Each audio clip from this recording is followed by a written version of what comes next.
Now we have a spherical balloon that is being inflated and its volume is increasing at a rate of 15 inches cubed per minute.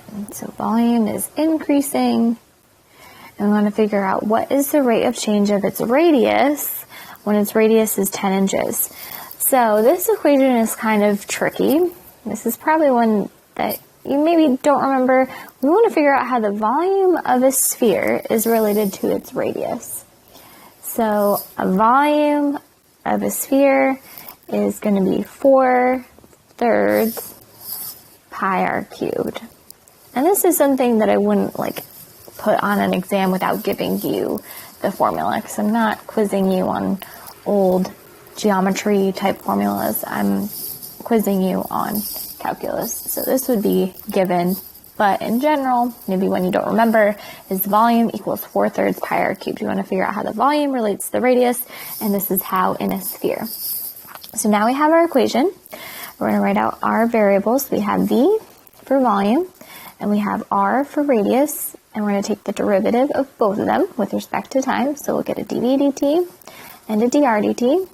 And now let's figure out what we're given and what we want to find. We're always given one of the rates and solving for the other. If we're missing a variable that we need, then we'd plug back into the original to find it. So going back through, a spherical balloon is inflated and its volume increases. So we're talking about volume, so it's either v or dv dt, but since it says increases at a rate, it must be which one? It must be dv dt, especially because it has 2 units.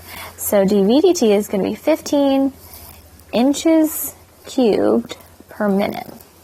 And should this be positive or negative? Well, it's increasing, so dv dt is going to be positive in this case. We're blowing it up. At what is the rate of change for the radius when the radius is 10 inches? So I'm trying to find dr dt. How fast is the radius changing? Knowing that right now it's 10 inches. It's already a pretty big balloon.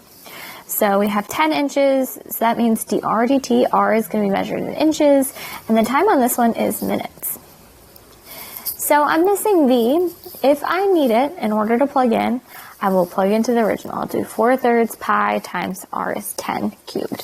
But if I don't need it, I don't need to plug in. So we'll see if we need it once we take the derivative. If our derivative has a plain old v in it, then I'll have to solve for what v is in order to plug it in. So plugging in, we need to find our derivative. We are going to do the derivative of 1v, which is going to be 1 dv dt. And then I have 4/3 pi. That's just a constant, so I'm going to keep it. And I'm going to take the derivative of r cubed, which is going to be 3r squared. So I might simplify this derivative before I plug in some numbers to it. So I would just want to figure out, I'm going to ignore the pi because that's going to keep going forever, but what is 4/3 times 3 going to be? Well, these 3's cancel out. So, and you could do it in your calculator too. 4/3 of 3 just gives you 4. So we end up with 4 pi r squared when we just simplify our derivative before plugging in. So now we're going to plug in everything that we know and solve for what we don't. So I do know dv dt. dv dt is 15. So I can plug in, that's 15, stands for inches cubed per minute. That's what we're increasing by. 4 pi are just my constants. And then I would plug in for r, which is 10, getting squared. So again, make sure you do PEMDAS in your calculator. And maybe you've picked up on it already, but I've made a common mistake. What are we trying to solve for? We're trying to solve for dr dt. I don't even have a dr dt because what did I forget to do? The derivative, we got really hung up with this pi here, and it was pretty distracting, but the derivative isn't just 4 pi r squared, it's 4 pi r squared dr dt.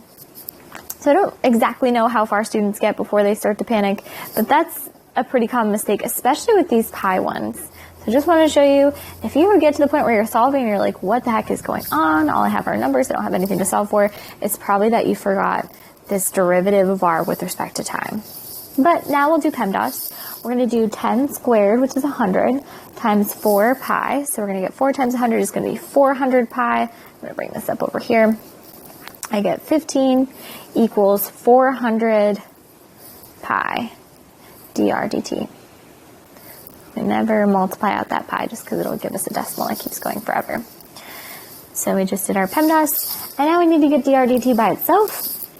So I'm going to divide both sides by 400 pi to get dr dt on its own. So dr dt ends up being 15 over 400 pi. And then we would just need our units on this, and you could simplify if you want to, but I'm just going to leave it like this. This is going to be in inches per minute. Last part is interpreting. So we start with what we know. If the volume